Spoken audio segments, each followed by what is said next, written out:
ser feliz es aburrido y te voy a dar una alternativa que es mucho mejor que la felicidad. Antes que nada, tenemos que definir qué es la felicidad. Para ello, te voy a contar una historia. En el año 523 a.C., en una pequeña ciudad de la India, nació un príncipe llamado Siddhartha Gautama. Los astrólogos habían pronosticado que Siddhartha sería o un gran rey o un maestro espiritual. Como los padres de Siddhartha querían que fuese un rey, desde que nació le sobreprotegieron y le mantuvieron aislado del mundo exterior. Y Siddhartha no sabía lo que era ni la pobreza ni las enfermedades. Un día, como tenía mucha curiosidad, Siddhartha se escapó del palacio y al caminar por las calles se encontró con una persona que se estaba muriendo y nadie le atendía. Y Siddhartha en ese momento se quedó en estado de shock. Unos minutos después tomó una decisión radical. Se escapó del palacio y empezó a viajar por toda la India para encontrar la verdadera felicidad. Y después de un montón de años siguiendo el consejo de otros monjes, Siddhartha seguía sin encontrar la verdadera felicidad. Y un día se sentó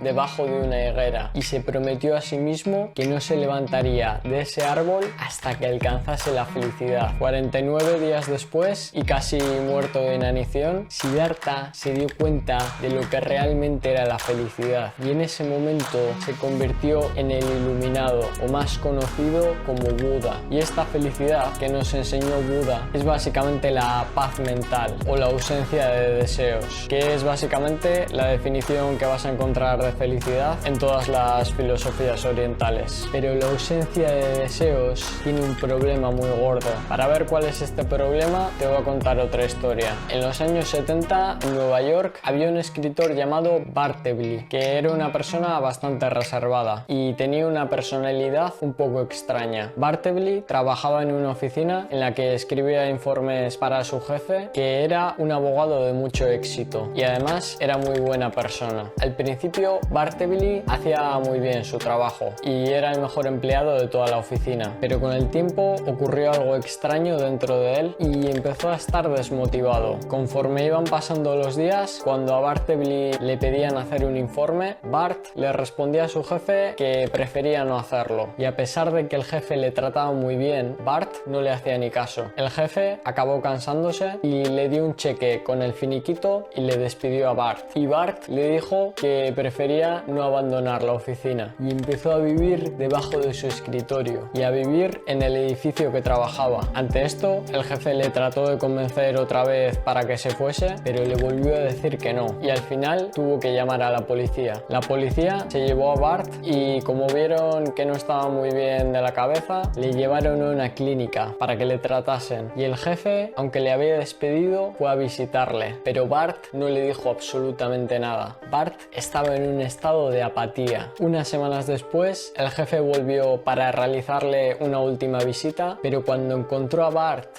parecía que no respiraba y el jefe se acercó para comprobarlo y se dio cuenta de que se había muerto de inanición. Y lo que nos quiere decir esta historia y lo que nadie te cuenta de la felicidad es que la apatía o la ausencia de deseos y de motivaciones es muy similar a la felicidad, y la felicidad llevada al extremo te hace renunciar a tener cualquier deseo y cualquier propósito en la vida, y si no la llevas al extremo, en la práctica la felicidad en realidad es muy aburrida. Si te fijas en lo que hacen las personas que son felices, como por ejemplo los monjes, es una vida que es bastante aburrida y por eso generalmente la mayoría de personas no son felices, porque subconscientemente tienen una buena razón para no serlo. Y ahora te voy a dar una alternativa que en mi opinión es mucho mejor que la felicidad, y para ello te voy a contar otra historia. En Hungría, en 1934, nace un pequeño psicólogo llamado Mihaly. Durante su infancia, Mihaly perdió a sus dos hermanos mayores por culpa de la guerra mundial, y unos años después la situación se puso todavía peor y los comunistas invadieron su país y a los hermanos que le quedaban a Mihaly les mandaron a un campo de concentración y a él le llevaron a una prisión. Mihaly en ese momento estaba destrozado y encima tenía que soportar la vida en prisión, pero dentro de la cárcel Mihaly empezó a jugar partidas de ajedrez y se dio cuenta de que cuando estaba jugando al ajedrez dejaba de pensar y no se preocupaba de los problemas que tenía. Los aliados, después de ganar la guerra, liberaron a Mihaly de prisión. Y como a Mihaly le gustaba mucho la psicología, se fue a Estados Unidos para estudiar esta carrera. En Estados Unidos tuvo que aprender inglés y encima tuvo que comenzar una nueva vida. A pesar de ello, le aceptaron en la Universidad de Chicago y poco a poco empezó a desarrollar una nueva teoría para expresar esta sensación que había tenido jugando al ajedrez. Y en 1990, después de un montón de años de investigación, Mihaly acaba publicando el mejor libro de toda su carrera, en el que nos explica cuál es esa sensación que tenía cuando jugaba al ajedrez y, lo que es más importante, cuál es una alternativa mejor que la felicidad. Y esta alternativa se llama estado de flow,